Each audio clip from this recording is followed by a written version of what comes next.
Okay, since we are recording, then I'll go ahead and we do have a quorum, so I can call the meeting to order tonight. As I mentioned before, Chuck is on a plane, so he won't be here tonight. So I will try and steer us along, keep us moving best I can. He did, though, help us out by being very organized, getting the agenda together, helping to get us our guest speaker tonight with Leslie's help. So I think we have a pretty good meeting set up here. I hope everyone got a chance to look over the agenda. You're back? Okay. Hi, Leslie. Monique started the recording, so we're good. Oh, awesome. Thank you, Monique. I'll have to get with you because you'll probably get an email and I'll need to get that from you. Thank you, ma'am. All right. So again, everyone should have gotten the agenda from Chuck directly. First order of business, as per usual, is approval of our November minutes. I hope everyone had a chance to at least peruse them. I don't know, does anyone have any updates or comments about the November meetings that we would want to get incorporated? Otherwise, I will look for someone to make a motion to have them approved. I'll make that motion. Okay, we have a second. I'll second that. Okay, thank you. All right, so motion's approved. We'll enter the minutes into the record from last month. And as usual, next topic on the agenda is public comment. Josh, as our always welcome guest. Our public commenteer or something like that. So, hi, I'm Josh Fold. For people who may be new to this committee, I am the compensation chair of the Arlington Education Association. In my not role sitting here, I live in Arlington on Columbia Pike. I have a son who's in the virtual learning program. Ask me how that's going. And I am also a mathematics teacher and currently serving over at one of our high schools. So I promised my principal I don't blast names out when I'm going around. So just the thing to talk about this time, and I don't know if Monique is going to be talking about this, and I'm going to steal her thunder like I did last time. So if I do, I apologize. That there is going to be a compensation work session tomorrow night. I highly encourage everyone to tune into this as I just read the publication. And Monique, are you going to put it in the chat? Would you like me to put it in the chat? Please feel free to put it in the chat, Josh. Okay. I found it from from board docs. So this is the thing, and then I'm sure Ms. O'Grady is going to have some commentary from the school board in on it. It's almost as if everything we had been talking about in the AEA for years in terms of compensation is being proposed in this work that will be proposed in this work session tomorrow night. And I, as compensation chair, I'm thrilled, but as my wife looked at me and said, please don't tell me you love me and then take it back. So by putting this out there tomorrow from an employee standpoint, this proposal runs, I mean, it's fabulous. It's wonderful. It's also $33 million. And by putting it out there, puts a lot of excitement in the air. And as I try to temper excitement of my colleagues by saying this has to make it all the way to the end of budget season. So I am sure you all will have a discussion on this. I'm thrilled by what's in here, but just remind everyone that there is a lot of morale issues, as you'll see in the first slides of it, which talks about teacher retention and the turnover rate, which is, if you heard the jobs report of just in general of people leaving the profession or changing jobs, you'll see on one of the very first slides that Arlington Public Schools is no different than what is going on nationally. So with that, I will just say I hope it makes it all the way to the end in its present form. But as slide 29 notes, there is absolutely a fiscal impact. So I will take any questions. Oh, one thing, this, and maybe Leslie will allude to this, so the governor is going around talking about a 2-year budget, which of course can then be completely changed by the new governor, but part of it is a 10% increase for teachers, which of course is split over 2 years at 5%, which then requires a local effort match of 80% for our school division. So we would only see 1%, and that's only in positions that are SOQ, standards of quality required. So that really filters it down even less. And I'm sure Ms. Peterson or Ms. O'Grady can probably even give estimates of what that might even look like for us. And it's not, certainly not 10%. So thank you all.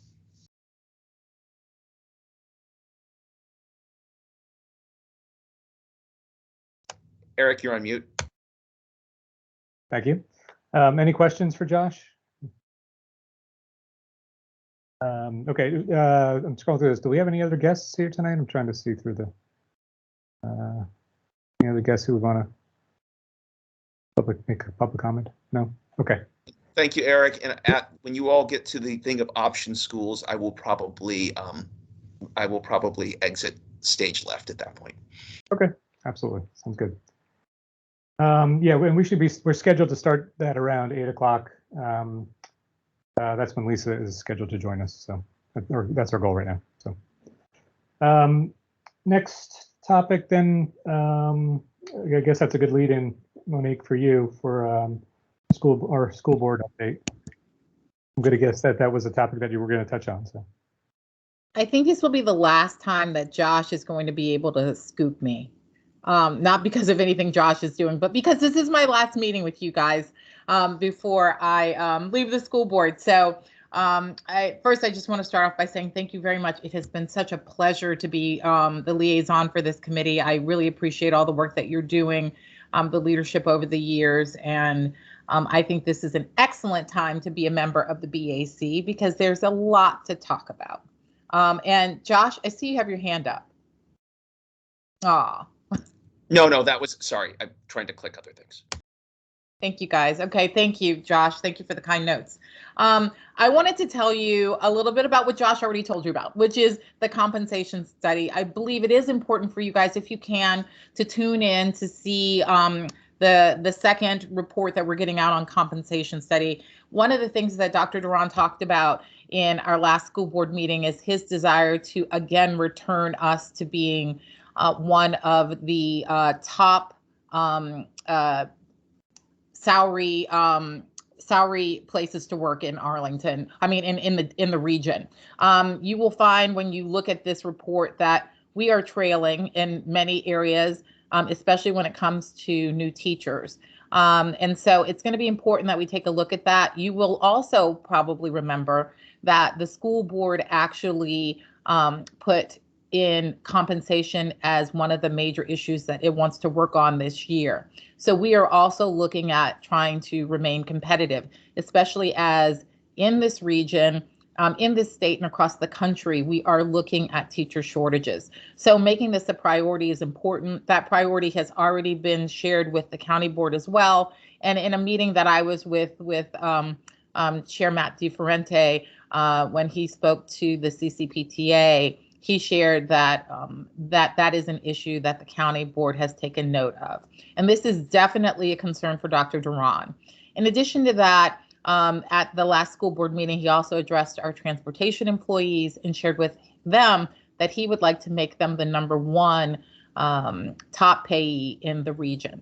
So pay is going to be a very big issue coming up. You can see what we're suggesting at the meeting that Josh put in the chat, 6:30 on Thursday. You can take a sneak peek at the report as well. I'm not going to go through it, but it is something you're going to want to pay attention to. You might recall last year when we were looking at the budget, we were trying to figure out how to approach compensation. Dr. Duran had put in a reasonable suggestion for pay increase. However, the school board was able to come back and do a little bit more so that we could take advantage of a little bit of a match. So a match is potentially problematic, requiring a match for additional compensation from the state. And as Josh has already pointed out, sometimes that does not net us what it might net other districts. When that happens, of course, that takes another step to putting us behind other districts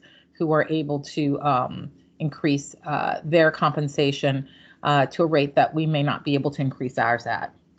The next thing I want to tell you is at our next school board meeting, we will hear more from Dr. Duran about what his suggestions are on budget closeout. And you might recall that Dr. Duran has already shared one aspiration that he has already fulfilled regarding budget closeout, and that was to give teachers and staff a bonus. That bonus went out this week. I think teachers were happy. Josh, give me a thumbs up if that is the case. So that was how we first shared what we wanted to do with some budget closeout money. Good. Okay, that thumb is there. That thumbs up is there. So I'm happy to see that.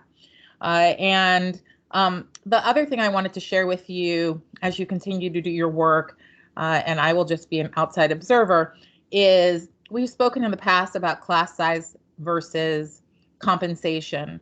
And the one thing I would just share with you is that as one school board member, I did ask for staff to take a look at what class sizes are this year.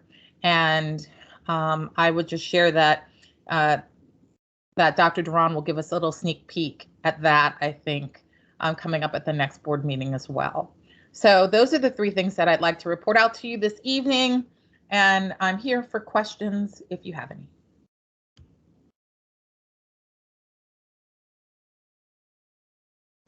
Hey. Go ahead, Jennifer, go ahead. Yeah, I'm just wondering, so you said the next school board meeting, Dr. Duran will be talking more about budget closeout and plans for that. And I assume like the amounts that we're expecting for that. Can I ask, has there been any discussion of having this be a broader community conversation of the sort that the American Rescue Plan funds technically required? That, in my personal view, I don't believe APS ever fully fulfilled the requirements that were put in the Federal Register, where our budget process actually predated those requirements to have community conversations with the community regarding what precisely you would like those funds to be used. I recognize that the budget closeout funds are not the American Rescue Plan funds, but this seems like as we see these conversations continue to happen in nearby districts, is this something that the school board or APS will consider a community conversation about what the community thinks are sort of the most important priorities? And particularly as a parent of a dyslexic third grader, learning recovery continues to be super, super high on my list of the things that I'm particularly interested and care about. But I'm sort of obviously interested in what teachers and staff and other people in our community think as well too. And I'm just curious if that's something that the school board or APS is considering at all with regards to the historic level of closeout funding that we sort of have. Recognizing we also have to plan for next year too. Thanks for the question, Jennifer. The one thing I would say is that at this point, we're waiting to hear what the superintendent is interested in doing with that closeout funding. And when he presents this to us in the community, I am sure that there will be reaction and emails and public comment regarding what the plan is. And so I think the first step is to hear from the superintendent on what his plans are and how he would like to use the funding. And at this point, we have the opportunity for community to share with us their insight via our open office hours, our emails, the ability to be able to speak at our school board meetings. I will share your feedback, but at this point, those are some of the reactions and responses and ways for people to give us their comment on that are currently in place. So happy to share that concern and suggestion with my colleagues, however.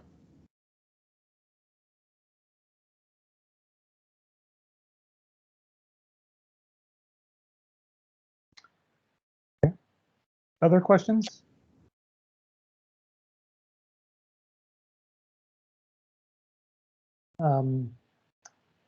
Listen, I have 1 minute. So after the work session tomorrow, which we'll get obviously a very good readout on where things are, what are the next steps? I mean, what's the plan over the next couple months to advance beyond obviously the budgeting challenge or questions we'll have?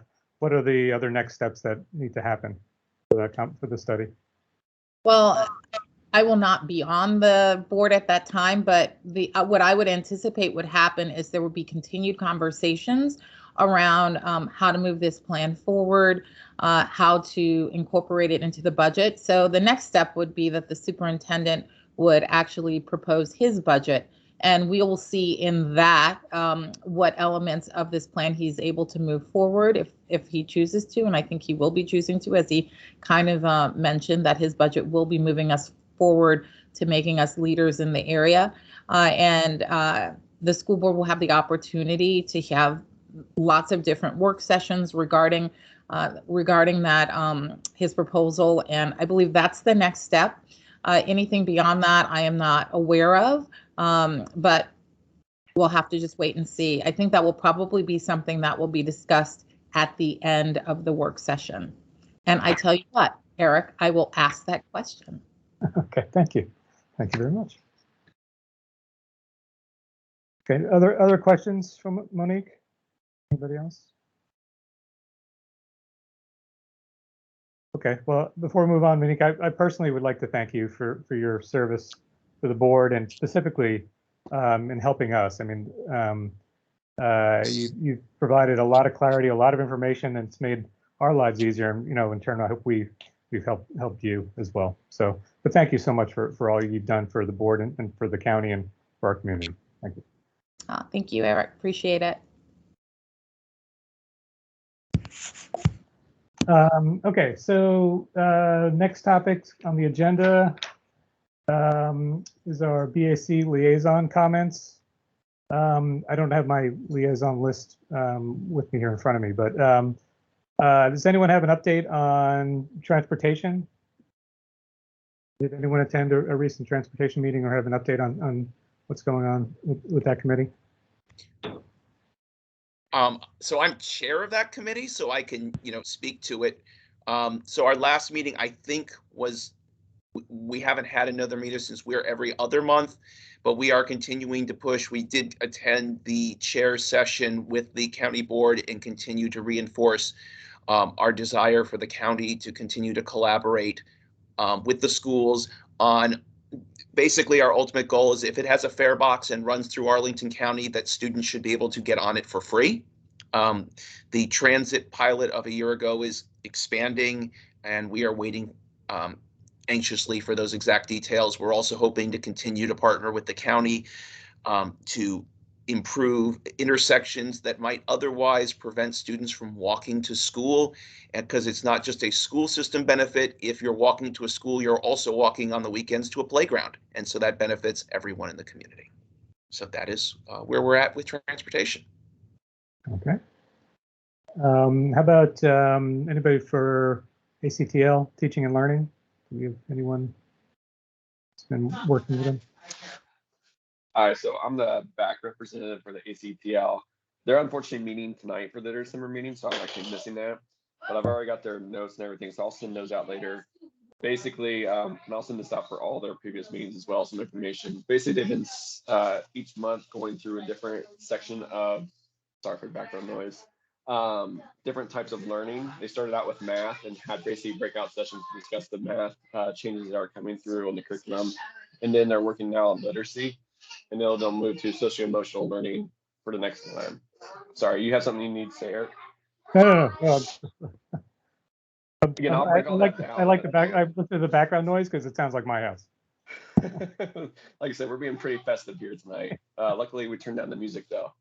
But again, so I'll send this all out in case again somebody couldn't hear me, or again just break it down a little further in more depth for all of you to read through, as well as links to their meetings if it's easier to just view that or listen to that like I do sometimes when I'm walking on my walks with the dog and everything. But if you have any questions, go ahead and throw them in the chat. I'll make sure to highlight those in my email or get back to you immediately if I can.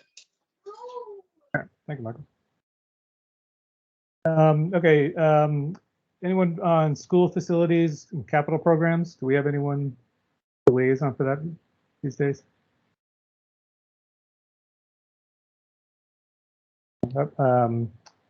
Do we have a CCPTA liaison?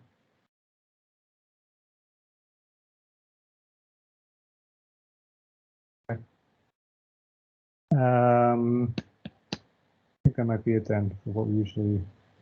Anyone else with a any update on any of the other committees or our liaison work with any of the committees? Anyone have anything to share? Yeah, I can give a quick readout from the Special Education Advisory Committee. This is the state mandated Special Education Advisory Committee, and I've accidentally found myself serving on both this year. Good. Don't know how that happens when you have to apply for both, but here we are. Anyhow, so a couple of themes, and because I think all these have tremendous impact on the budget, right? Some big themes that got talked about in all the public comments, particularly transportation, and we had a very long session with the director of transportation services and serving students with IEPs and 504s.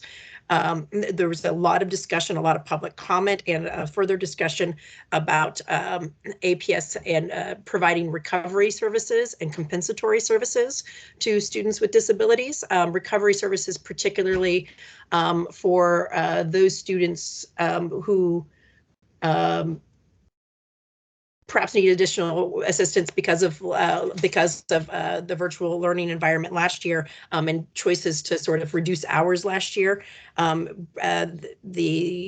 APS mentioned that of about roughly 4,000 plus students with IEPs, only 333 students actually received recovery services last spring or summer.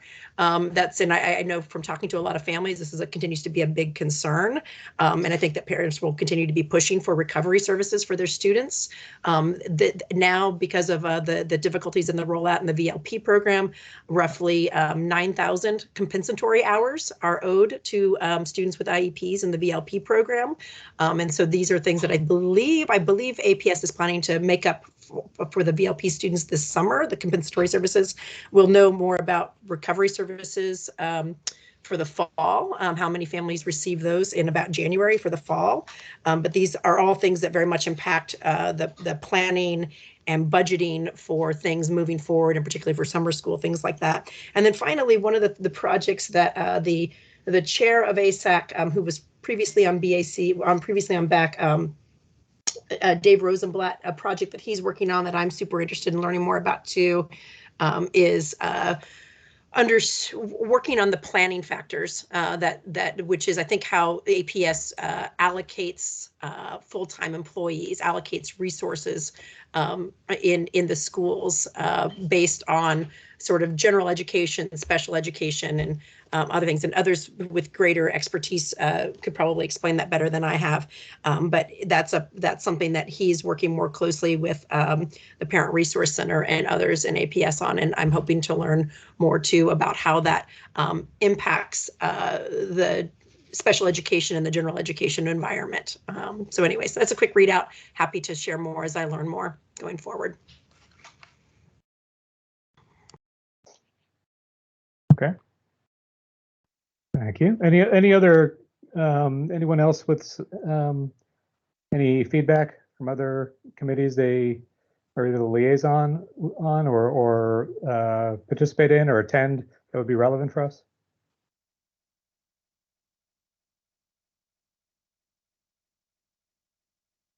Okay. All right, then we can move on to the next topic, which is really just a policy review update. Chuck usually gives me a few minutes here to talk about what's going on from a policy review perspective. Actually, right now, there are only 2 policies open for public comment. Again, neither of these, as we talked about in the past, are specific to the work we do as the BAC, but obviously they're always looking for input in general. One of them is the strategic planning session policy, and then the other is special education programs and services, which again has a kind of obviously does have budget impact in that we the services we provide impact our budget. So it might be worthwhile people taking a look at that and commenting individually. I don't know that we'll try and comment on those as a group at this point in time. The ones that typically catch our attention are all the financial management policies. And as I think I mentioned last time, those right now are tentatively scheduled to be up for review or discussion of the board come the May through the summertime, which means that really those will start opening up, or they'll start soliciting comments on current policies later in the winter, or come this winter and then into the spring. So we'll keep a heads up for those and want to organize our thoughts around those as a group. But right now it's just the two that are open for public comment.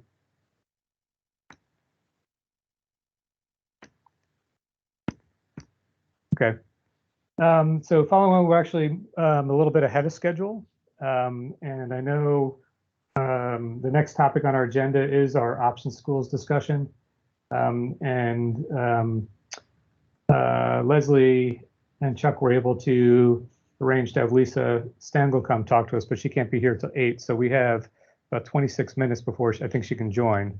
And that's the only other topic we had on the agenda today. So we do have a lighter meeting today. It's kind of nice coming up in December and knowing that come later in the winter and early spring, we're going to have a lot of action-packed and filled agendas. Are there other topics anyone else wants to bring up for discussion while we have some time of the group?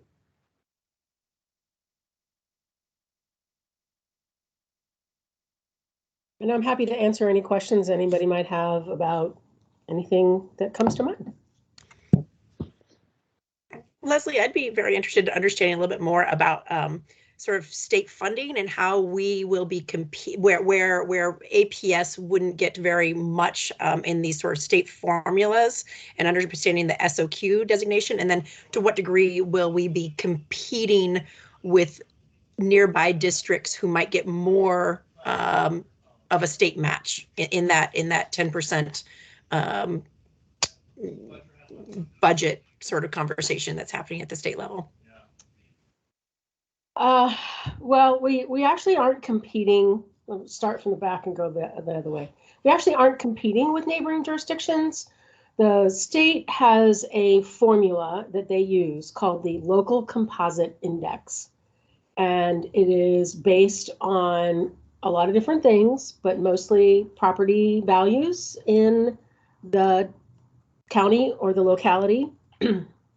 And they assign a specific local composite index, or LCI, to each school division based on this state calculation of the locality's ability to pay.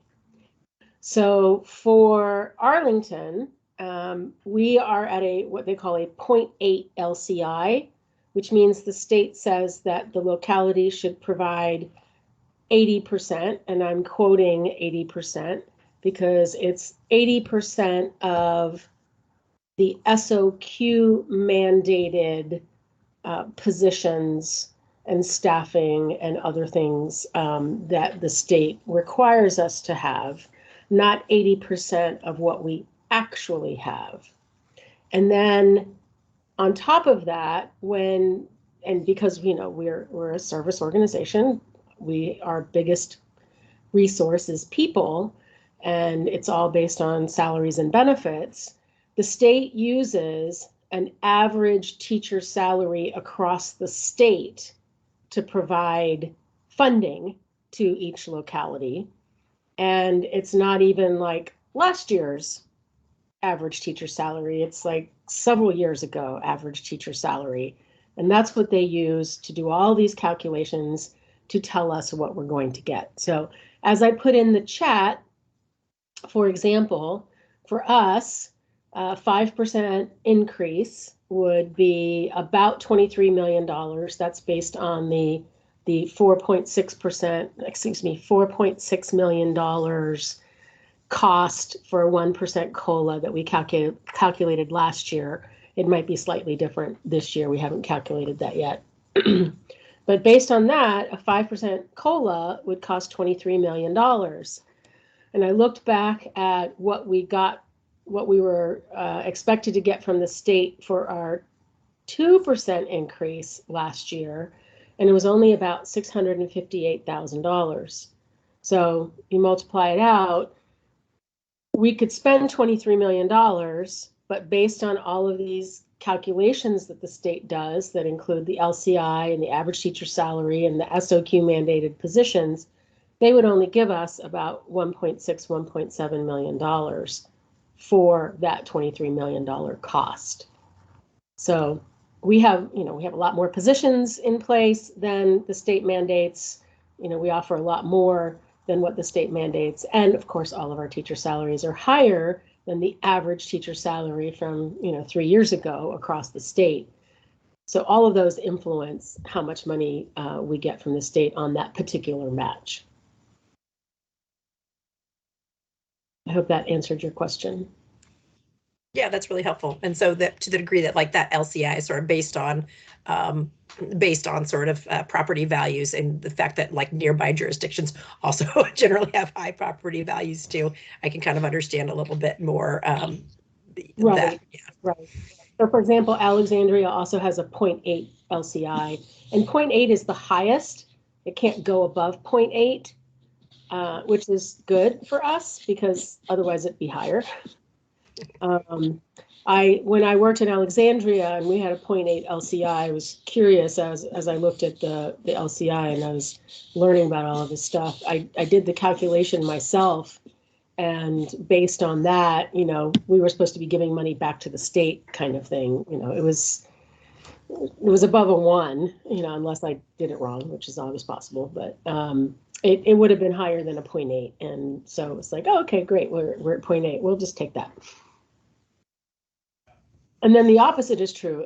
There are localities that are in the opposite position where they get, thanks, Josh, they get 80% of their funding from the state and only 20% from the locality. And I think their LCI is like 0.2 or less, even less than that. And the counties that I can recall that have the lowest LCI are in southwestern Virginia, like Lee County, Wise County. They rely very, very heavily on the state for their funding because their localities cannot provide that to them. Thanks for that explanation. Sure.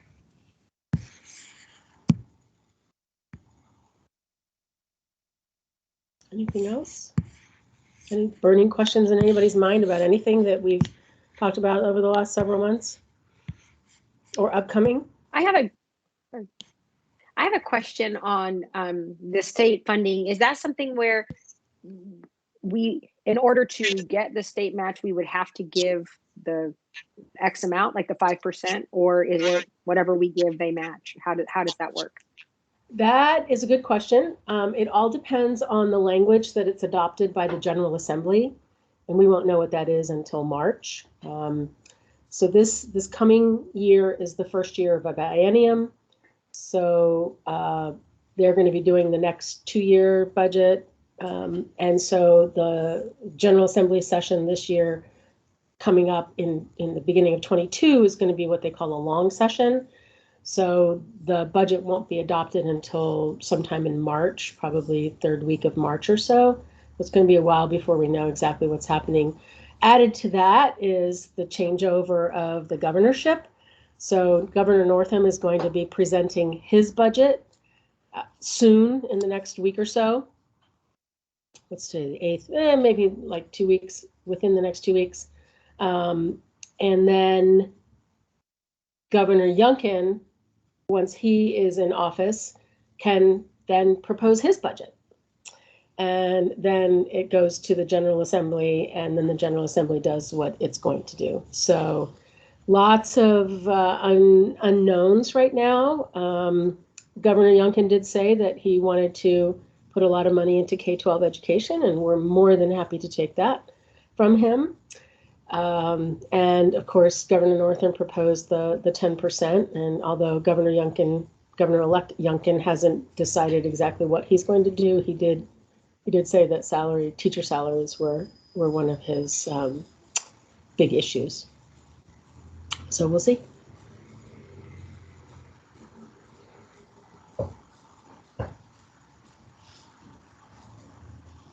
That's helpful. Thanks. Eric, you're on mute. Thank you. Just if there are any other questions or topics anyone has top of mind?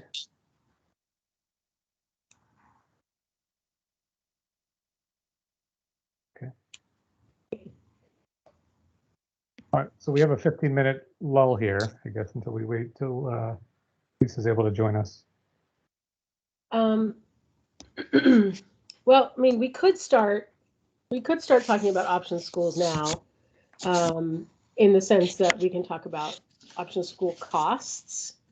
I don't have much for you on that. I'd like Lisa to be here for the conversation, but she doesn't necessarily have to be.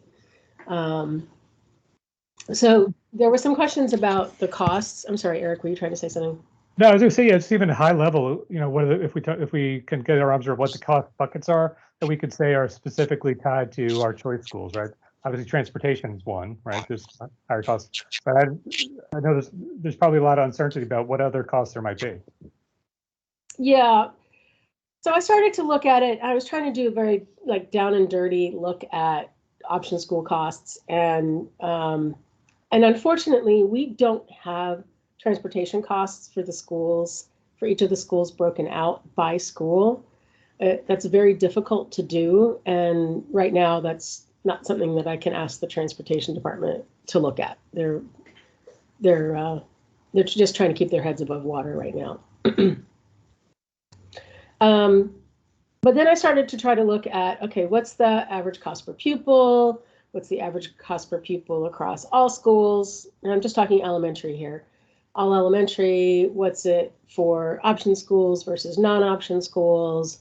And then I started to look at demographics, and truly, it's a project, because I think there are so many things that you have to adjust for.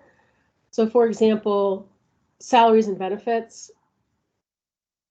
It depends on, the teachers that you get in your building, how much you're really going to be spending at the school.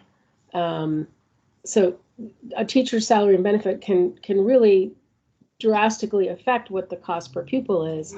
So we tried, whenever we do a comparison across schools, in the past, what we've tried to do is just do an average teacher salary and then multiply it by the number of teacher positions at the school. And then we do an average instructional assistant salary and multiply that by the number of positions across the school. So we try to kind of level out some of those influences, I would say, of some schools might have a more mature teaching force, whereas some other schools might not. So we try to adjust for that so that we're looking really apples to apples. What are the resources that are in the school versus what are not there. But then you also have to adjust for what is the special education population in the school, or what is the EL population in the school, or what is the free and reduced price lunch percentage at the school, because we provide additional resources based on all of those things. So it's kind of like you have to strip down every school to the bare minimum and then compare, and just haven't had an opportunity to do that. It's an interesting exercise, one that I'd like to do, but right now just don't have the opportunity to do that. But it was an interesting exercise. There wasn't much difference between option schools and non-option schools as far as a straight cost per pupil if you just take what's being spent at the school divided by the number of kids. Which is why I started looking deeper into it and trying to adjust for it, and I just didn't have the time. We don't have any differences in planning factors for them or class sizes, or there's nothing there that you'd say would change kind of fundamentally the cost structure of those schools, right?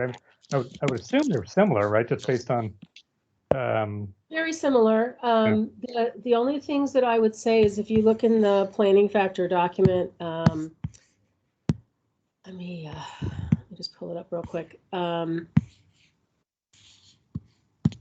There are a couple of differences for some schools, and it may only be 1 or 2 schools. So that's why I want to pull it up.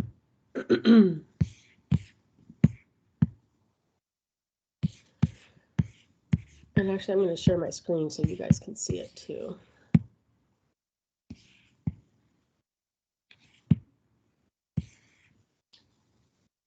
You should be seeing that now. All right, so I'm going here. I don't know that I can make this any bigger. Wait, yes I can. Over here, over here.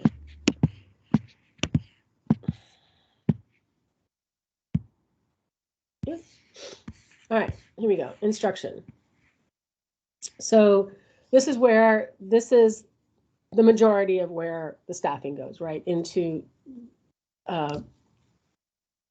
classroom teachers. Sorry, I'm talking tonight. And this is typically what we use for those students. These numbers right here. But there are some exceptions. So for the Montessori, we do staff it a little bit differently with a slightly different class size maxes. And at Arlington Traditional School, and Montessori is an option school. And then at Arlington Traditional School, we also have a different planning factor for that school. And that is an option school. And I think for Arlington Traditional, it's my understanding that the reason that we've done this different planning factor there is because we fill that school to the maximum number of students in each class, because we pull them off of, there's a lottery and then there's a wait list. And so if students decide not to go there, then we start pulling kids in off the wait list. So we know that all of those classes will be at the maximum. Whereas with other schools, this is how we staff it, but depending on how the kids come in, you could have classes that are smaller than this. And normally there are classes that are smaller than what you see, than the recommended class size max, for example. But that doesn't happen at Arlington Traditional School. So if we said, well, Arlington Traditional School is going to be just the same as everybody else, then we know for sure that every single 4th and 5th grade class at Arlington Traditional would have 30 students in it, because we fill it to the max.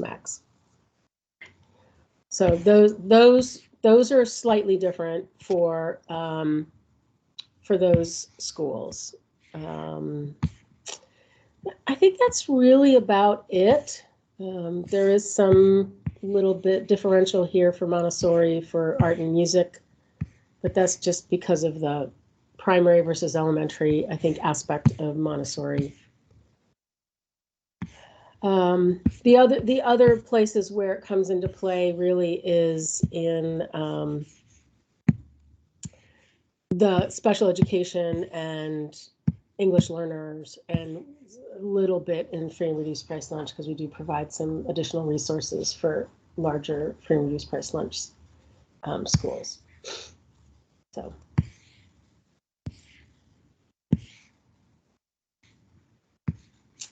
All right, I see some hands. Let me see who.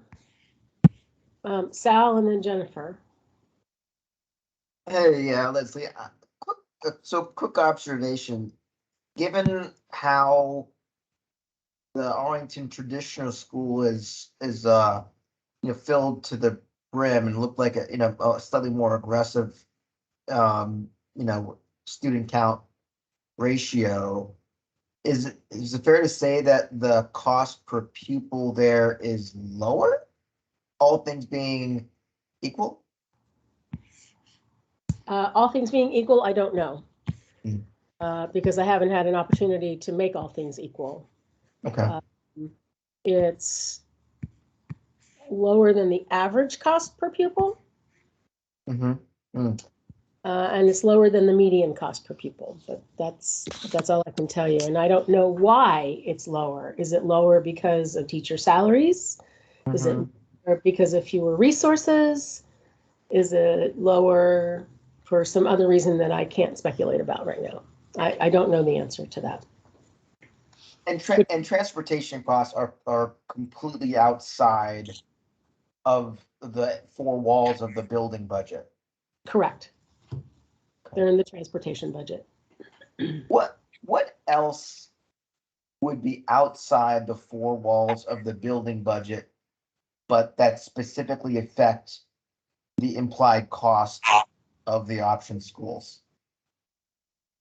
Well, there are resources that are provided through federal grants. So any of the title grants that provide staffing or IDEA grant that provides staffing, that would make a difference in the staffing that is available to any school, right? If it's a Title I school, it gets more resources from the Title I grant.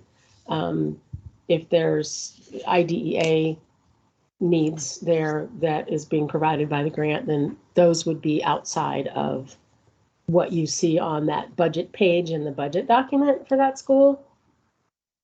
Well, actually, my question was, and maybe you were getting to this, I didn't, maybe I was just too obtuse, but transportation, there's this sort of like, I think, thinking that's pervasive that the transportation costs are on an allocated basis higher for the option schools because they're pulling from a wider area. And I get that. Maybe it's true, maybe it isn't. But what other expenditures by the school system could be driven by the presence of 5, 6, 7 option schools, like curriculum, expenditures, or I don't know what else. I'm just trying to like itemize things that are not in the four walls, but that are otherwise driven by the program itself, or driven differently. Yeah. Than a normal elementary school. Right. So for example, immersion schools, right? Yeah. Okay. We have 2 immersion schools. We have to have a separate curriculum for immersion schools. Right. So I don't know if that really adds a cost to the school district to have that separate curriculum. It's something that we have to do. Do we have an extra person because of that in our curriculum office? I don't know. I don't know the answer. That's a very good question and something that I'm going to note. Okay. That's all I had at the moment. Thanks, Al. Yep. All right, Jennifer.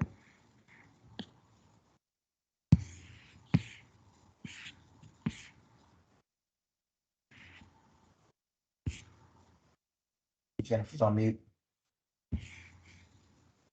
My apologies. I'll turn my video too. I have a question, but just to also kind of add some color to Sal's question. We are at Claremont. I'm aware of the kind of additional sort of costs sort of related to curriculum. The other thing that strikes me as something that I suspect could be within the four walls is the kind of additional spending that the immersion schools might have to spend on recruitment, where to attract teachers who are qualified to teach in an immersion setting. I'm generally aware of the challenges that the immersion schools face in that every year, attracting and retaining good bilingual teachers. But my question actually, and this is out of left field, if neither Leslie nor Monique are able to answer it, I understand. But you alluded to it before with the farms information, and I know we had originally thought we'd hear from the DEI director tonight, but my understanding is that the farms data, the free and reduced meals data that we use that infuses so many of our discussions and decisions regarding resource allocation is the most recent is from 2019, and that because of not just choices made during the pandemic, but also permanent choices with regards to free and reduced lunches, particularly like in Title I schools, et cetera, that's going to make that data collection very, very difficult going forward. And I didn't know if anyone with greater knowledge than what I have is able to speak to how APS might be looking to capture that information more accurately going forward, where the data is already 2 years out of date. And that's out of left field. So if you aren't equipped to answer it, that's a perfectly reasonable answer. Yeah, I don't know. We haven't been required to collect that data. because typically we report that data to the state and we haven't been required to collect it. Families are still asked, I don't want to say use the word required, but families have still been asked to apply for free and reduced price lunches. So it's possible that we have some of that data. I just don't know. But we haven't had to report it. So, we haven't gone through the whole, vetting process that we go through every year. And so I don't know. Obviously, I hate to say the word normal, once we get beyond, this, the way that we're providing school meals at the moment, which is through the seamless summer option where everybody's free. And if we go back to the National School Lunch Program and the way that works, then we'll have that data again. But it's a good question because we haven't had that data, and it has been a question. It's been hard for us to do certain things as a result. My understanding too is that because of like the community school policy or community setting policy, that to move towards like schools that have higher concentrations of poverty, like to move away from the data collection, that families will no longer be able to will no longer be required or asked, even post-pandemic, in certain schools to fill out that paperwork. I can actually find I think that was adopted policy that was adopted in the last year too. Started already before the pandemic to use the community eligibility program provision of the National School Lunch Program. Yeah. And I am not well versed in this. I manage, I don't do so as far as food service, but there are certain requirements around that, and we've only recently been able to meet that for the number of schools that we now have on the community eligibility provision. So there are lots of rules and regulations around it that make it somewhat difficult to get into. And I don't know if our not collecting data is going to affect that. I don't think that it will, because that comes from, as far as I understand it, I believe that comes from direct certifications rather than actual applications. And that's what causes that to happen. So as we have increased the number of direct certifications that we are getting from the state, that has helped us be able to put schools into the community eligibility program provision, whatever it's called, that allows the school to have all free lunches and breakfasts for every student, regardless of income. And we'd love to get to that for the entire school district, but when you have some schools that, and it's a number of schools that have less than 5% of their students in free and reduced price lunch, it's really difficult to do that. I was only going to add, Jennifer, that we have been encouraging people to please fill out the paperwork in any case, in case there are other benefits that could come to them if they still meet those eligibility requirements. So we have been encouraging folks to please continue to fill out the paperwork so they don't miss out on any benefits that they could receive, had we been required to collect that information. Right. No, thank you all for addressing it. It's sort of interesting. I'm sorry. Families have been able to get as a result of actually putting in that application is the PEBT. So they've been able to get that PEBT benefit to the families that haven't been direct certified but have put in an application through the school, and that's really helped a lot as well. So, and Lisa is here, so.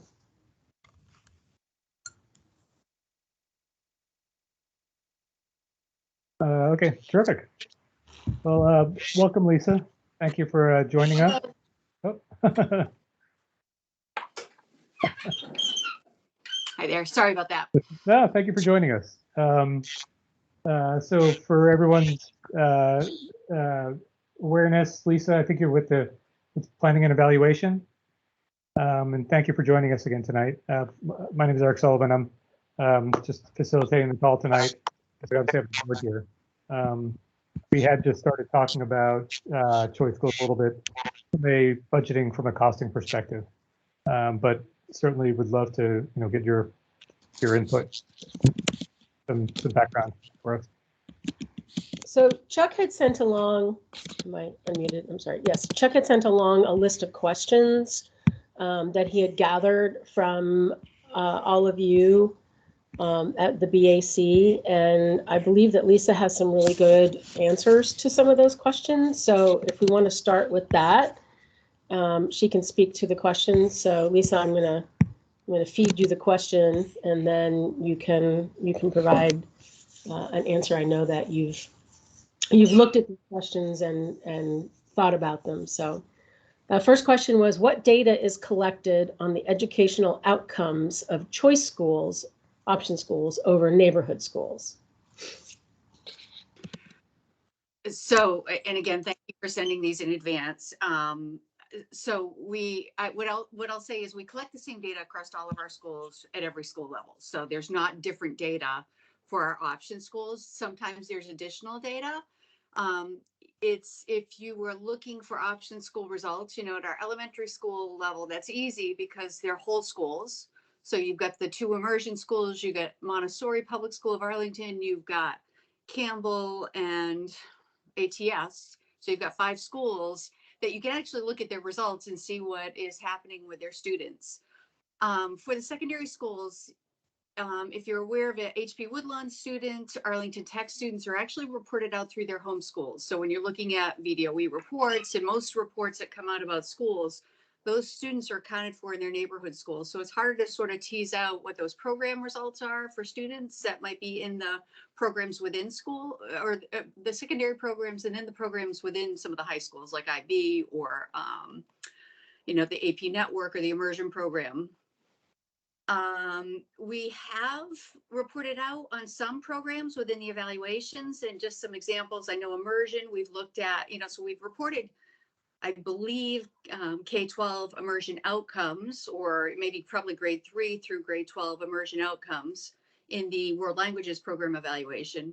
We've done something similar with Montessori results within the early childhood evaluation. So some of those things have been done, but we have not specifically studied any things about option schools in general. So we haven't necessarily gone in and evaluated those option schools to give you results by those schools.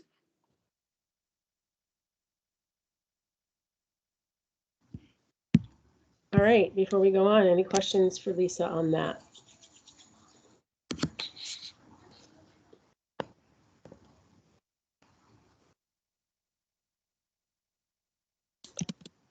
Okay, we'll go on to the next one. If the outcomes for Arlington Traditional are so good, why isn't every school modeled the same way? We hear this a lot in some of the process work that we've done on options and transfers and stuff. What I would say is Arlington Traditional teaches the same curriculum as our other elementary schools. The option for Montessori and immersion have sort of a different take on how they teach, as does the Campbell EL program. ATS teaches the same curriculum. It's a very traditional setting, and they've got, some standards, but the curriculum is the same. The difference really is, my observation, and this one I would probably take with a grain of salt, but, families who are applying to that school are applying through a lottery. It's a choice. They have a capped enrollment. So their classes are filled to the max. Actually, if one student leaves, we can fill that seat at any grade level. Families are making a choice to get there. A lot of the families are traveling. They are, but they really like that model for their families and their students. So, but I would also say that we have neighborhood schools that are probably doing just as well. But I would also add that they have to serve every student who arrives. They don't have the choice to not take more students as they come. So, some years we have, an extra grade or an extra 2 grades at a certain level as more students might move into the neighborhood. I would also say that as you look at sort of ATS results, that what you don't see sometimes when you're looking at our data month by month is that there are kids leaving and there are kids coming in. There are some kids returning to their schools because it's not working for them. The model doesn't work for them, or sort of the environment doesn't, or the parents want to change. So, but there's a wait list at every seat. So you will always see them full, because as soon as someone leaves, we usually, the principal is reaching out to the next family on the wait list and filling that. So while their results are really good, I think there's some things that we probably don't know about their results that you wouldn't typically see.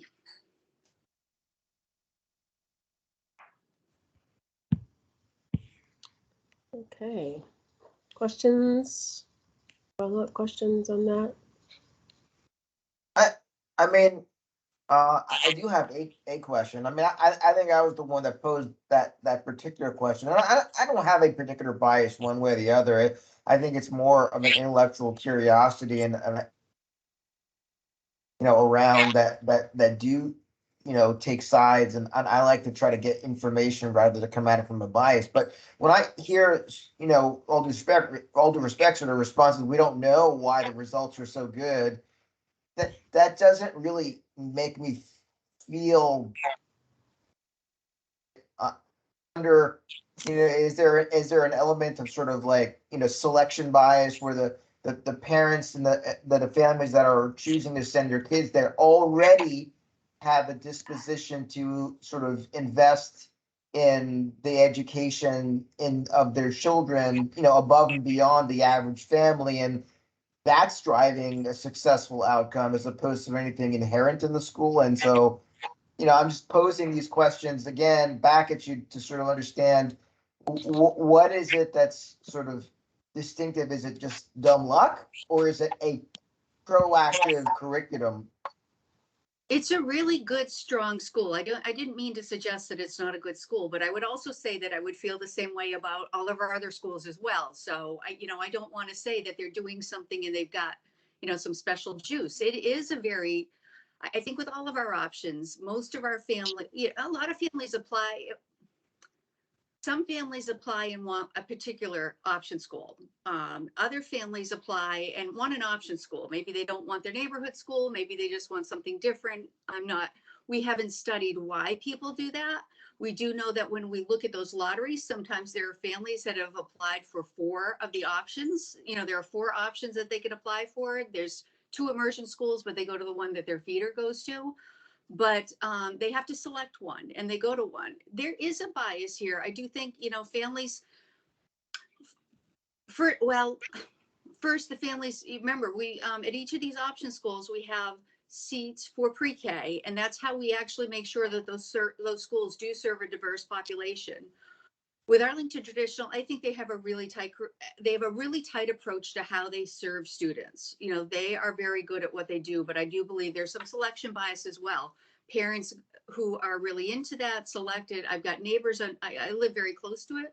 There are neighbors in my neighborhood who have moved to that school mid-year, not necessarily the best timing for their kids, but that's all they wanted. There are others who have moved back into schools because it wasn't the right fit for their child. So parents really do buy into sort of the approach.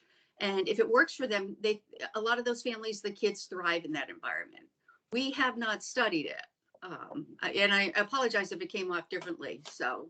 No, that's okay. I mean, I think like posing these I am also, like a lot of folks here, posing these questions from to obtain some sort of financial, either justification or understanding, because this does come up a lot for a lot of people who feel like there's excessive cost in these programs and would prefer to sort of not slash and burn, but look into these costs. But if nobody knows like what the cost and the outcomes really are, I'm hesitant to make a change until it's been looked at. That's where I'm coming at it. Can I just add one? I don't believe that. Go ahead. Sorry, Lisa. I was just going to add that one of the ways that would probably be important for us to figure out, comparing the two, would be to do a study of people who actually gained entry versus children who did not gain entry, and what their outcomes were. at their other schools. So doing comparison like that would be kind of one way to try to determine, is it the school or is it the child? What are the differences there? I've seen research done on national research done that bases outcomes and real comparisons by using those two groups. So I don't know that we have the resources or the time or the ability to be able to do that kind of follow-up study, but that would possibly get Sal to what you're trying to get at. Does a kid do better because they're at ATS? Would they have done better? That kind of gets at the selection bias part that Lisa's getting at. That's my point with that. Sure, no, I think that's a phenomenal idea. I was just going to add, I don't think there's an additional cost as much as people believe there is. When we did the World Languages program, not this last evaluation, but the prior one, we did look at cost, and really the difference was transportation.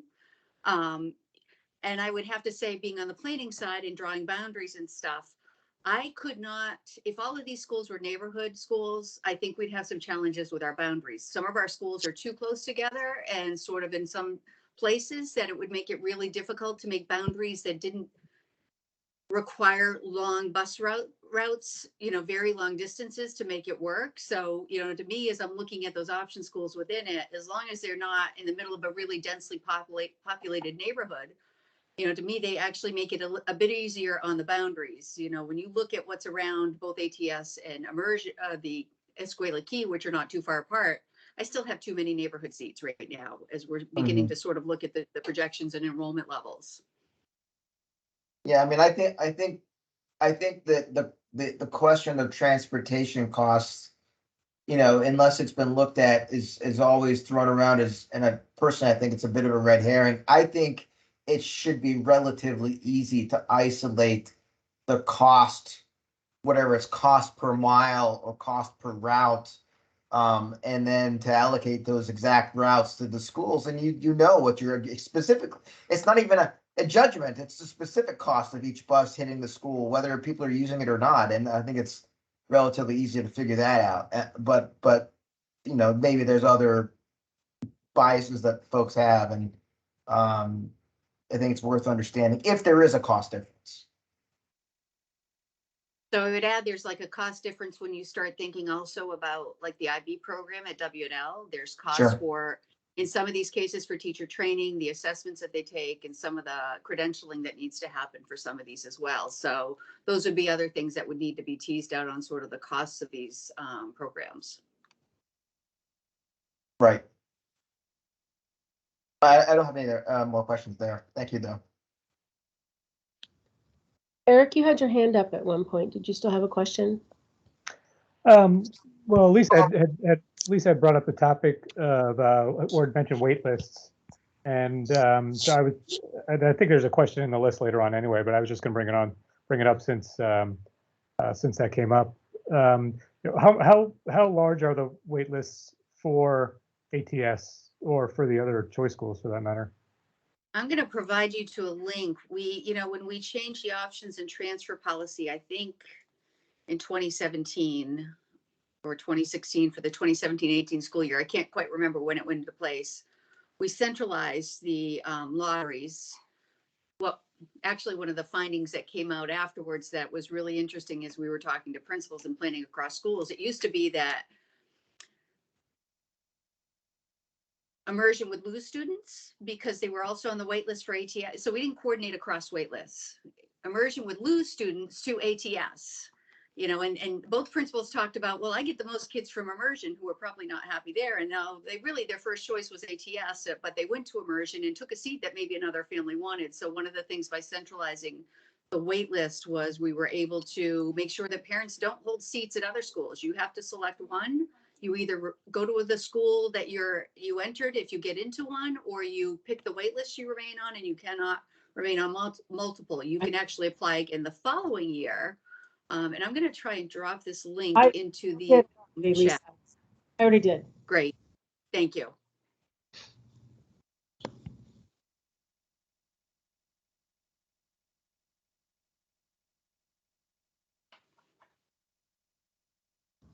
Any further questions on the wait list?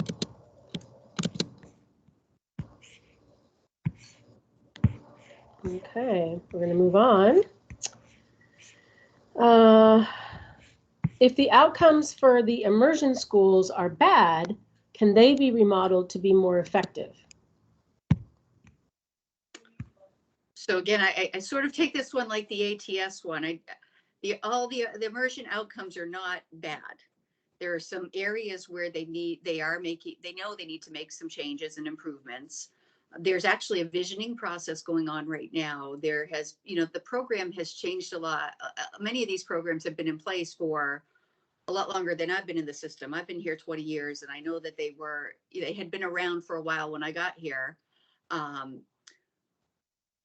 Immersion is one of those programs that, as they've been looking at their results in their most recent evaluation, there are some things that they do want to change. Right now, the immersion visioning work is looking at the model to see how they adjust to really make sure they meet the outcomes. I think one of the groups that they struggle with are the ELs are not, the English learners are not where they thought they should be based on what they've been doing over time. And so it's tightening up the approach and, considering changes to the model. And actually, just so that you're aware of this, I think the first meeting in January, they're making a presentation to the board on their recommendations from this. So I believe they were meeting either today or tomorrow with their immersion visioning group to work through sort of the last piece of information that they've been working on. But, there are some really good things coming out of there in our evaluations in this, in addition to coming out with what you get from a regular APS school with, reading and writing and all the curriculum areas. These kids come out bilingual. The kids who continue in the program, come out, a lot of them from high school with certifications to, that are biliteracy. So I think, again, the categorization of, the immersion schools are bad it just makes me sad. My daughter's a teacher at immersion though too, so I would just, I don't think any of our schools I would categorize that way, and so that just bothers me. Thanks, Lisa. I think Jennifer Wheelock, you had a question.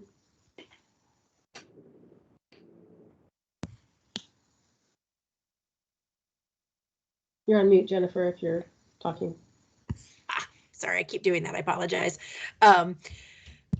Looking at the waitlist numbers for Arlington Traditional, that you could nearly fill an entire new school. And given kind of the challenge, I mean, this may not be the discussion that APS should be having given the budget constraint challenges, but also to given the sort of the continued boundary challenges and sort of seats not being in the right places in the county, that, in terms of dealing with enrollment. Is there any thought or discussion of creating another Arlington Traditional school, a second school in the way that we have two immersion schools, or not really on the table? That hasn't been raised. There was some instructional planning work that was done while Dr. Natras was still here, and then there's been some continued instructional work on the programs and pathways. There's a commitment to ATS is what it is, but there's not a commitment to expanding it through a second school that I've seen in any of the work. Instead, what we did last year was, when we did have to make some space in order to provide neighborhood seats for the Roslyn Courthouse area, we, the data from the wait list really informed what we did with ATS. We knew we could fill that school to its maximum capacity on day one. We couldn't necessarily do that with immersion. Immersion's tougher because students have to have the language skills. You can't join it in third grade, which is why it was so disappointing when we heard that there were immersion kids leaving for ATS in the upper grades. By grade 2, you have to test and be able to get into that program with the Spanish skills. There's no sort of entry point on ATS that limits that. So, but we have not done that. Now, ATS this year is filled too. So, and actually, as we're looking at next year's class, we'll probably have to reduce one of the incoming classes just to keep the school within its capacity.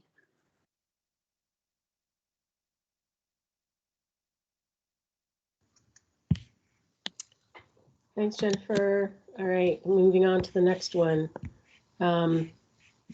I will caveat this with, if whoever asked this question could help us clarify what you were asking. Will parents really have a choice in schools and curriculum under choice schools? Do we know who asked that question? Is anybody willing to fess up and explain what they were asking?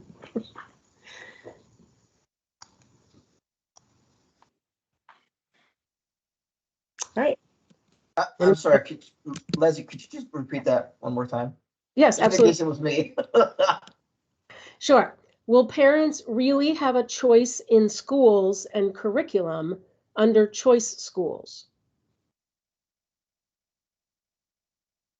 Yeah, that wasn't me. Okay. Let I'm me not let me sure try to answer if this. it was I wonder if it was a newer member who didn't understand that what we were talking about was the current option schools that we have in place, not like moving to Arlington becomes an open borders school system and people can choose whichever school they want to go to regardless of where they live. That's not something that's on the table. We're just asking questions about option schools versus our non-option schools.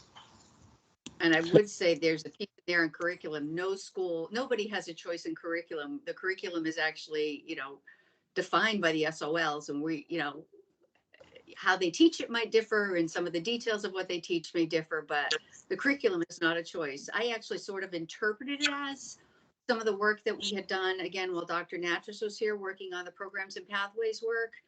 There was sort of do we have the level of options for sort of to meet the demand of parents? And what we saw, and Leslie, I don't know if you mind putting in that link at some point. There's a couple slides in a presentation that was done to the school board that showed, at the elementary level, we have about the right proportion of seats based on what we heard from parents. I think about 20% of our elementary school seats are option school seats. At the middle school, that really goes down. We've got HB Woodlawn, and then we've got Montessori and Immersion, which actually are students continuing. We don't get a lot of new students going into either of those programs.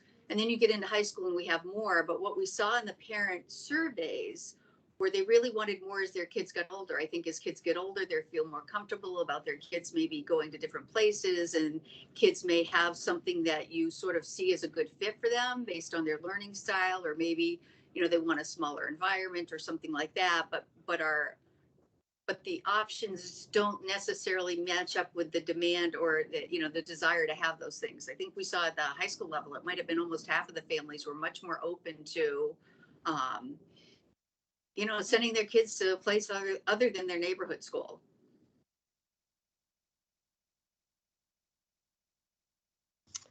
All right, I put that link in the chat for people who are wanting to look at that.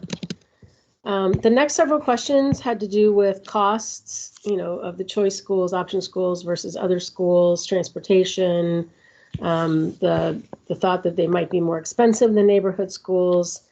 We had Lisa, before you got here, we were ahead of time, so I went ahead and took those questions and we discussed a lot of, I didn't provide any actual data because it's a lot of data, but we did talk about the cost of option school programs and, I just did a quick average cost per pupil, and then I looked at what the option schools are and the non-option schools, and they were pretty close, not really far off. But as I said to them, I didn't adjust. I didn't. I forget what the actual statistical word is for things like having a more mature teacher cadre or a larger special education population or EL population or free and reduced price lunch percentage. So, having to adjust for all of those factors is a lot of work, and I just didn't have the opportunity to do that. But it'd be something interesting to look into at some point. And I think that you also had that same sentiment that at some point it might be good for us to look into and actually present as a report so that we can maybe try to, stop this misperception out there if that is the case, that option schools cost way more than the regular schools. I think the other piece that would be interesting, and I'm only going to say this because Monique's here, you know, heard the Montessori program talk for a while about having possibly different class sizes so that they, instead of, you know, having a bigger class size in order to have a teacher and an assistant versus, you know, but right now they're guided by the standard planning factors. So our planning factors are really for the APS neighborhood schools, but our option schools really, you know, maybe there could be some variation there that sort of allows for them to align with their models versus, you know, but also, you know, this without going to a higher cost or something. We do actually have that for Montessori. We have a different planning factor for Montessori. And we have a different planning factor for ATS as well. But yes, that's an interesting proposition. I think that would be something that came out of looking at what the actual costs are for the program, you know, everything else equal, right? No, seeing no questions. The next question was about demand for seats for each of the programs and how large the wait lists are, and we've put that information into the chat. The next question was, would expanding capacity in the choice programs, option programs, impact their educational outcomes? So I'm not sure of the answer to that, but we've got ATS has moved to a bigger building and its capacity is increased. So we're going to have more students to report out from there. So that'll be a good place for us to look. I mean, we've got strong results already. If we saw them go down, I don't know if that might be more of a pandemic effect, but you know, that would be something that could be used to gauge sort of if the size of it has any impact.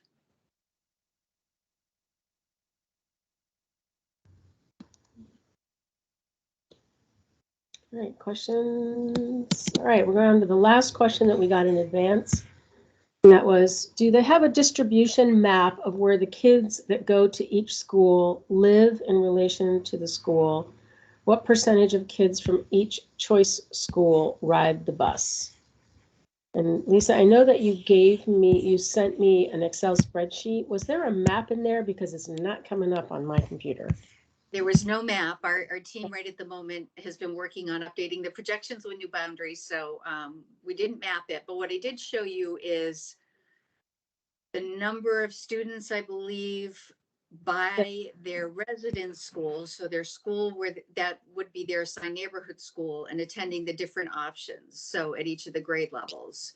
And I would say that most of our option school students are traveling by bus. You know, I talked with Kristen Haldeman just 2 weeks ago about this for a separate issue. And there was a question that came up from one of the board members during the boundary process. And they were asking for something, something was being asked on bus data. And she said, basically just about every option school student is eligible for the bus.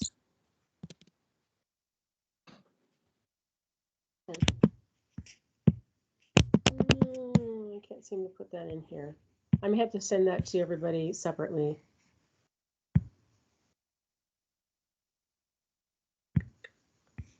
All right, those were the last. So it was a really rough and dirty spreadsheet. It is not a full analysis. It was just to sort of answer the question on where those schools are based on September 30 data this year.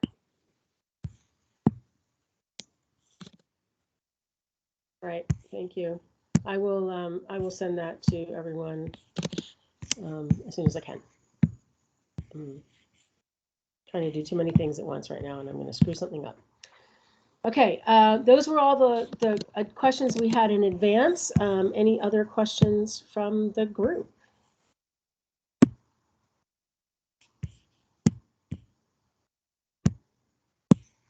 Nellie.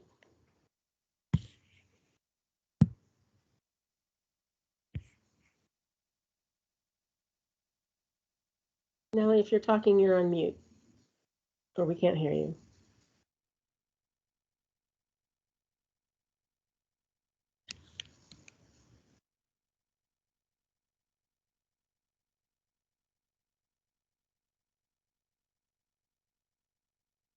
Sorry, Nellie, we didn't get your question, unless it's me and my speakers aren't working again.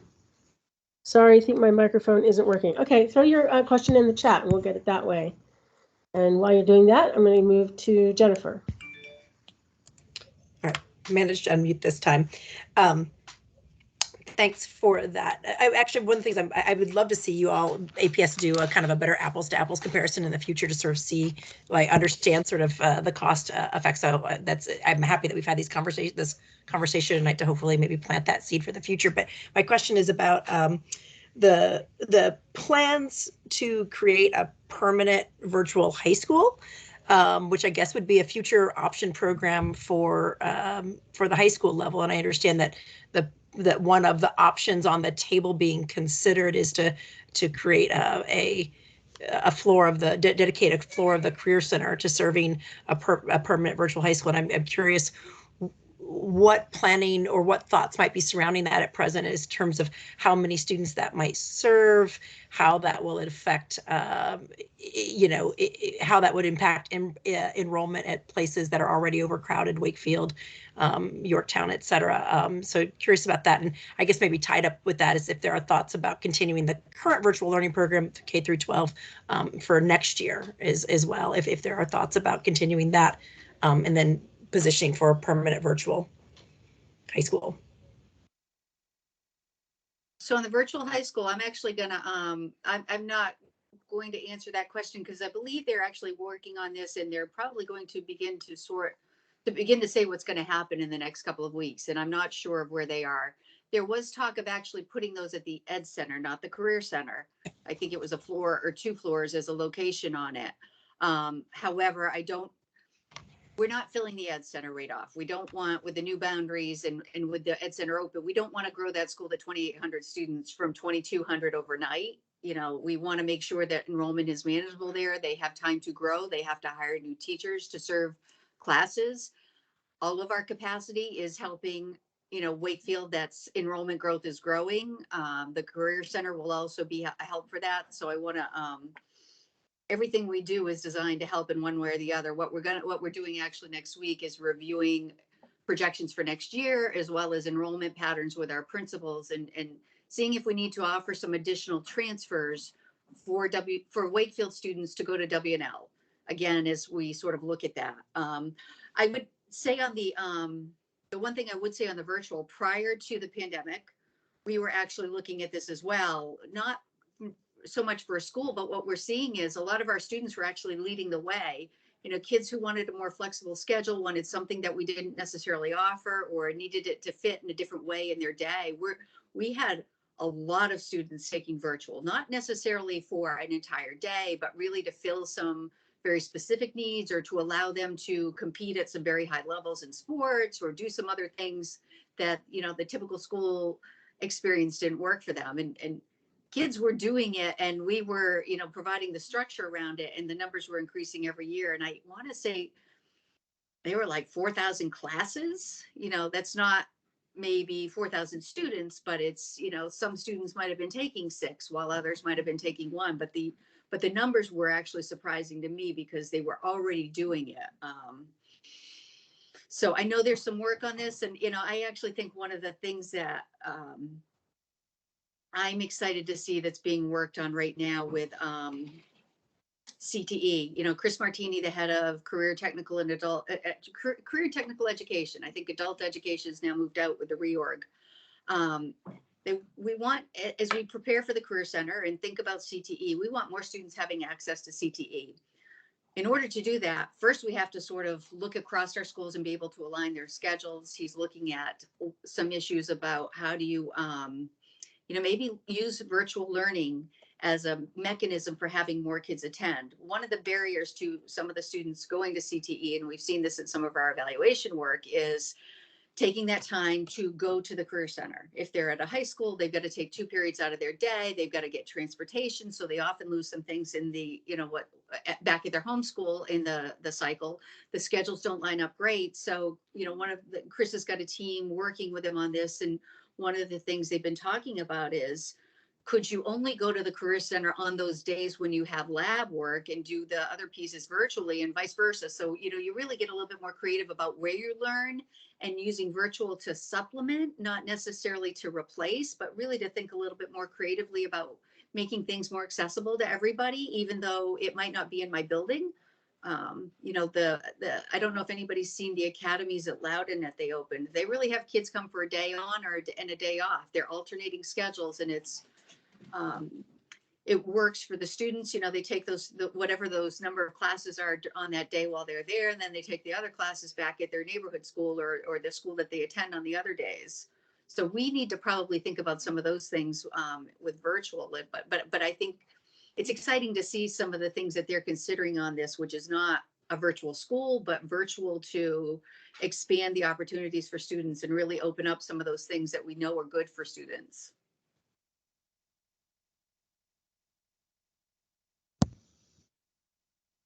I have a personal story I can add to that if there is interest. And I don't see anyone saying don't say it, so I'll just share that my daughter, who is now 25, when she was a junior at WNL, she decided she had the opportunity to move to LA and become an actress, and she asked me, Mom, well, can I just finish my school year virtually? And I said, no, you can't. You're going to have to try to get out this year. This was around this time of year. And I work with the school system, and she was able to just take one class online and graduate a year early. So there are different interesting options that can be incorporated into a child's life depending upon what's happening. The whole acting thing worked out for her. So that in our sense, it all paid off. But anyway, I just thought I'd share that as a virtual option. Thanks. Thanks, Monique. And then Nellie did put her question in the chat, Lisa.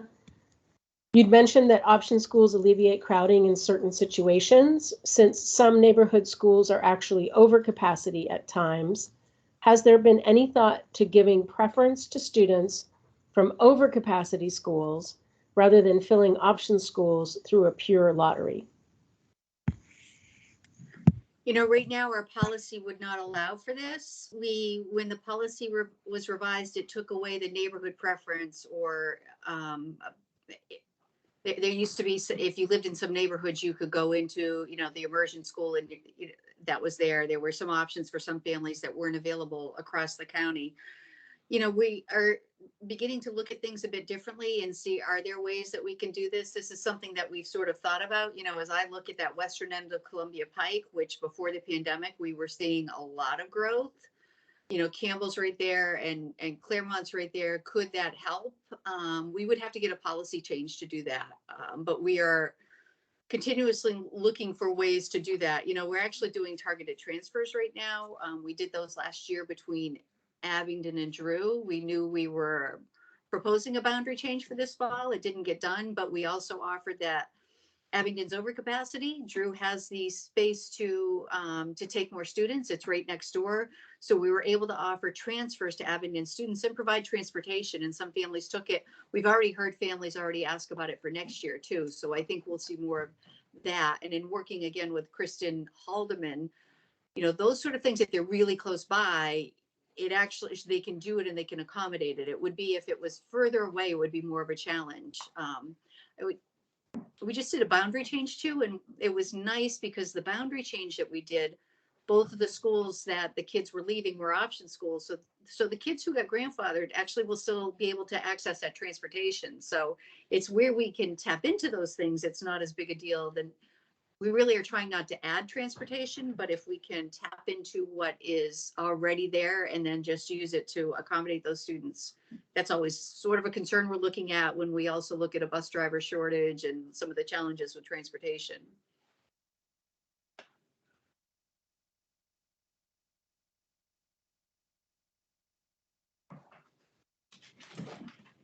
Nellie, I'm not sure if that answered your question, so.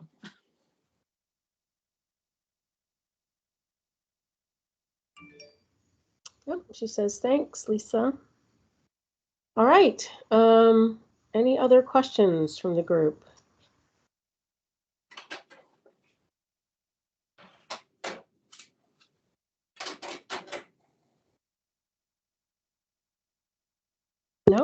right. Thank you so much, Lisa, for coming. I know it was kind of last minute and late in the evening, but we really appreciate it. It was nice having a different voice here to talk about stuff for us. Thank you, guys. Thank you all. And bye, Monique.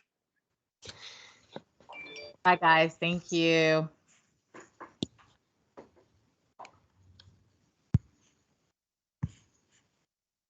You're on mute, Eric. I'll figure that out one of these days. So we're a little bit ahead of schedule, which will end up giving everybody a few minutes back here, unless anyone else has any other topics they want to put out there. I'll wait a second to pause to see if anybody has anything they want to cover related to what we already talked about tonight, or anything else we haven't talked about, or other things you may want to tee up for our next meeting,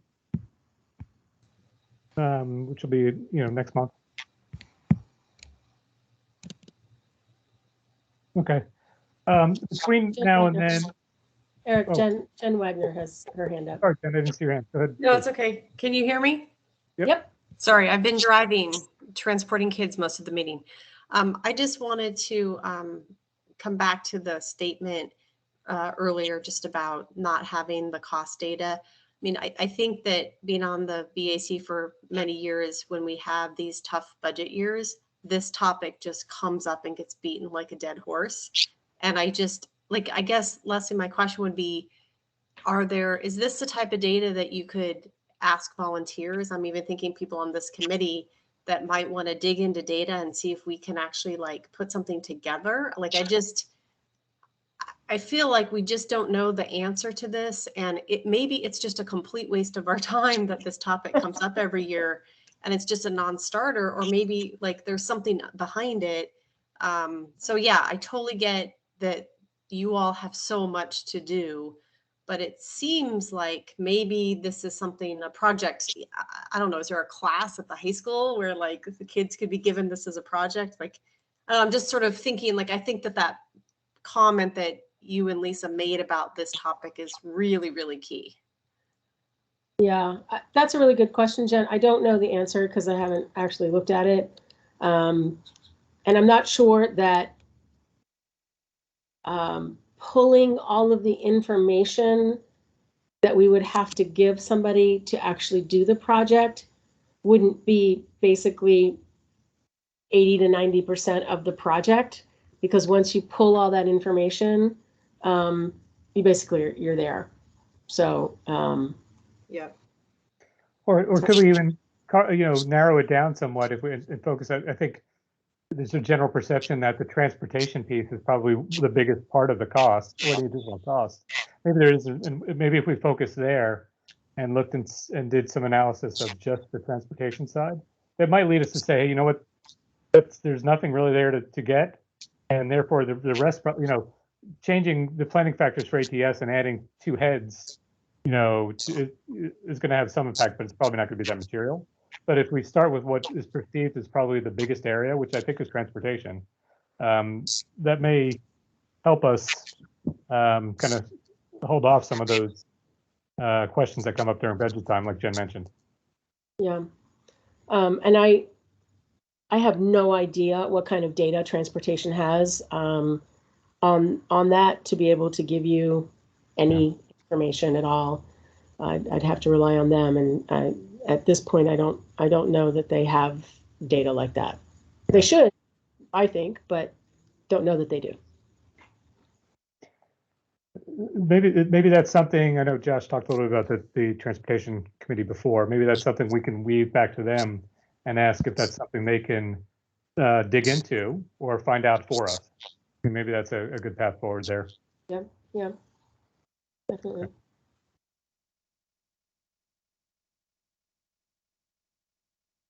Any other questions, thoughts, comments, topics? And I know we've mentioned before, there is a board work session tomorrow. Would encourage you to watch if you can. There's a work session on gifted services and program of studies on the 14th. So that's coming up. And then there's a school board meeting on December 16th. So, again, we encourage everyone to get involved, participate in any of those, or watch any of those wherever you can. So, And closeout will be on the for information on the 16th. So. Okay, well then, if that's it, then I guess if someone wants to make a motion to close the meeting, we can end and move on. I'll move, we close the meeting. And also thank you, Eric, for leading us today. Sure. You're welcome. Is anyone second? I second. Thank you, Jen. And ayes? Thumbs up or yes? Okay, in the chat window will do. 1, 2, 3. A couple more. I know we're losing people already, but I think people are just leaving. I think they're dropping out. Okay, that's right. I think we're okay. All right, thank you, everybody. Have a great holiday, and we will talk after the new year. Enjoy some time off with the For everyone, happy holidays. Good night. Bye. Good night. Happy holidays.